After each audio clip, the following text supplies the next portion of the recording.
ಅದು 16 ವರ್ಷದ ಹಿಂದಿನ ಕಟ್ಟಡದ ಮುಂಭಾಗ ರಿನೋವೇಷನ್ಗೆ ಸಿದ್ಧತೆಯನ್ನ ನಡೆಸಿದ್ರು.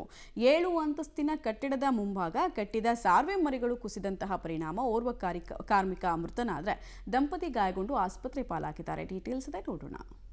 ಬಹುಮಹಡಿ ಕಟ್ಟಡದಿಂದ ಬಿದ್ದು ಕಾರ್ಮಿಕ ಸಾವು. ವರ್ಷದ ಹಿಂದೆ ಮದುವೆಯಾಗಿದ್ದ ದಂಪತಿ ನರಳಾಟ. ನಮ್ಮ ಬದುಕು ಕ್ಷಣಿಕವಾದದ್ದು ಮತ್ತು ಯಾವುದೇ ಕ್ಷಣದಲ್ಲಿ ಕೊನೆಗೊಳ್ಳಬಹುದು ಎಂಬುದಕ್ಕೆ ನಿನ್ನೆ ಟಿನ್ ಫ್ಯಾಕ್ಟರಿ ಬಳಿ ನಡೆದ ಘಟನೆಯೇ ಉದಾಹರಣೆ. ಮಹದೇವಪುರ ಠಾಣಾ ವ್ಯಾಪ್ತಿಯ ಟಿನ್ ಫ್ಯಾಕ್ಟರಿ ಸಮೀಪದಲ್ಲಿದ್ದ 7 ಅಂತಸ್ತಿನ ಹಳೆಯ ಕಟ್ಟಡದ ರಿನೋವೇಷನ್ ಕೆಲಸ ನಡೆಯುತ್ತಿತ್ತು.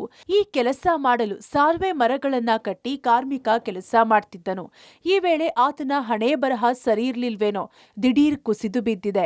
ಇದರಿಂದ ಹಾವೇರಿ ಮೂಲದ 30 ವರ್ಷದ ಕಾರ್ಮಿಕ ಯೂಸುಫ್ ಶರೀಫ್ ಸಾವನ್ನಪ್ಪಿದ್ದಾನೆ. ಇನ್ನು ಇದೇ ವೇಳೆ ಟೀ ಕುಡಿಯಲೆಂದು ಟೀ ಶಾಪ್ಗೆ ಬಂದಿದ್ದ ದಂಪತಿ ಮೇಲೆ ಕುಸಿದಿದ್ರಿಂದ ಅವರಿಗೂ ಗಾಯವಾಗಿದೆ. ಕೆಲಸ ಮಾಡಬೇಕಾದ್ರೆ ಸಾರ್ವೆ ಸರಿ ಹಾಕಿಲ್ಲ. ಇದು ಅನಾಥರೈಸ್ ಕನೆಕ್ಷನ್ನು. ಅನಾಥರೈಸ್ ಅಲ್ಲ ಅಂತಂದರೆ ಈಗ ಸಾರ್ವೆ ಕಟ್ಟಕ್ಕೆ ಎಲ್ಲಿ ಪರ್ಮಿಷನ್ ತಗೊಂಡಿದ್ದಾರೆ? ಪರ್ಮಿಷನ್ ಯಾರು ಕೊಟ್ಟಿರ್ತಾರೆ ಅದಕ್ಕೆ? ಒಬ್ಬ ಇಲ್ಲೇ ಸ್ಪಾಟ್ ಡೆತ್ ಆಗಿತ್ತು, ಮತ್ತೊಬ್ಬರಿಗೆ ಸ್ಪೈನಲ್ ಕಾರ್ಡ್ ಏನೋ ಇಂಜುರಿ ಆಗಿದೆ. ಹಾಗಾಗಿರ್ಬೇಕಾದ್ರೆ ಯಾರು ಜವಾಬ್ದಾರಿಯಿಂದ BBMP ಅಧಿಕಾರಿಗಳು ಇಲ್ಲಿ ಕೆಲಸ ಮಾಡಲ್ಲ. ಅದರಿಂದ ಬೇಜವಾಬ್ದಾರಿ ಇರೋದ್ರಿಂದಲೇ ಇವೆಲ್ಲ ಆಗ್ತಾ ಇದ್ದಾರೆ. ಇಂಜಿನಿಯರ್ಗಳು ಯಾರಿದ್ದಾರೆ ಅವ್ರಿಗೆಲ್ಲ ಅವ್ರ ಮೇಲೆ FIR ಆಗಬೇಕು, ಕ್ರಿಮಿನಲ್ ಕೇಸ್ ಆಗಬೇಕು.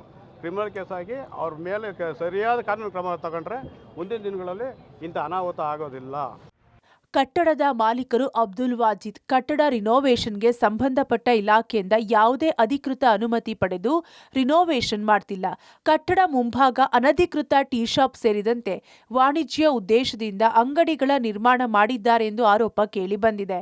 ಘಟನೆ ಸಂಬಂಧ ವೈಟ್ಫೀಲ್ಡ್ DCP ಕೆ ಪರಶುರಾಮ್ ಘಟನಾ ಸ್ಥಳಕ್ಕೆ ಭೇಟಿ ನೀಡಿ ಪರಿಶೀಲನೆ ನಡೆಸಿದ್ದು, ದೂರುದಾರರ ದೂರಿನ ಅನ್ವಯ ಕೇಸ್ ದಾಖಲಿಸಿ ಕ್ರಮ ಕೈಗೊಳ್ಳುವುದಾಗಿ ತಿಳಿಸಿದ್ದಾರೆ. ಆ ಕಟ್ಟಡ ರಿನೋವೇಷನ್ ಮಾಡುವಂಥ ಸಂದರ್ಭದಲ್ಲಿ ಅದಕ್ಕೆ ಹಾಕಿರುವಂಥ ಸ್ಕಾಫೋಲ್ಡಿಂಗ್ಸ್ ಏನಿದೆ, ಸಾರ್ವೆಗಳು, ಅದು ಮುರಿದು ಬಿದ್ದು ಒಬ್ಬರು ಯೂಸುಫ್ ಶರೀಫ್ ಅಂಥೇಳಿ ಲೇಬರ್ ಅವರು ಮೃತಪಟ್ಟಿದ್ದಾರೆ. ಮತ್ತು ಆಕಾಶ್ ಮತ್ತು ತನುಜಾ ಅಂಥೇಳಿ ಇಬ್ಬರು ದಂಪತಿಗಳು, ಅವರು ಫಸ್ಟ್ ಫ್ಲೋರಲ್ಲಿ ಕೆಫೆಲಿ ಟೀ ಕುಡಿತಾ ಇದ್ದವರು, ಅವರಿಗೆ ಗಾಯಗಳಾಗಿದ್ದಾವೆ. ಅವರು ಚಿನ್ಮಯ ಮಿಷನ್ ಆಸ್ಪತ್ರೆಯಲ್ಲಿ ಚಿಕಿತ್ಸೆ ಪಡಿತಾ ಇದ್ದಾರೆ. ಆ್ಯಂಡ್ ಮೃತ ವ್ಯಕ್ತಿಯನ್ನು CV ರಾಮನ್ ಹಾಸ್ಪಿಟಲ್ಗೆ ಶಿಫ್ಟ್ ಮಾಡಿದ್ದೀವಿ. ಮೇಲ್ನೋಟಕ್ಕೆ ಇದು ಪ್ರಾಪರ್ ಪ್ರಿಕಾಷನ್ಸ್ ತಗೊಳ್ಳದಲ್ಲೇ ಇರೋದರಿಂದ ಈ ಘಟನೆ ನಡೆದಿದೆ ಅಂತೇಳಿ ಕಂಡು ಬಂದಿದೆ. ಈ ಬಗ್ಗೆ ಪ್ರಕರಣ ದಾಖಲಿಸಿ ತನಿಖೆ ಮಾಡ್ತೀವಿ. ಕಟ್ಟಡ ಕೆಲಸದಲ್ಲಿ ಉಸ್ತುವಾರಿ ವಹಿಸಿದ್ದವರ ನಿರ್ಲಕ್ಷ್ಯ ಮೇಲ್ನೋಟಕ್ಕೆ ಕಂಡುಬಂದಿದೆ. ಮಾಲೀಕರು ಮತ್ತು ರಿನೋವೇಷನ್ ಉಸ್ತುವಾರಿಯ ನಿರ್ಲಕ್ಷ್ಯಕ್ಕೆ ಕಾರ್ಮಿಕನ ಅಮೂಲ್ಯ ಜೀವ ಬಲಿಯಾದ್ರೆ 1 ವರ್ಷದ ಹಿಂದೆಷ್ಟೇ ವಿವಾಹವಾಗಿದ್ದ ಜೋಡಿ ಆಸ್ಪತ್ರೆ ಸೇರುವಂತಾಗಿದೆ. ಈ ಹಿಂದೆ ಅಕ್ರಮ ಅಂಗಡಿಗಳ ನಿರ್ಮಾಣ ಕುರಿತು ಸ್ಥಳೀಯರು ಅಧಿಕಾರಿಗಳ ಗಮನಕ್ಕೆ ತಂದಿದ್ರು ಯಾವುದೇ ಕ್ರಮ ಜರುಗಿಸದೆ ನಿರ್ಲಕ್ಷ್ಯ ತೋರಿದ್ದಾರೆ. ಮಹದೇವಪುರ ಠಾಣೆಯಲ್ಲಿ ಕೇಸ್ ದಾಖಲಾಗಿದೆ. Nagesh, crime bureau, public TV, Bengaluru.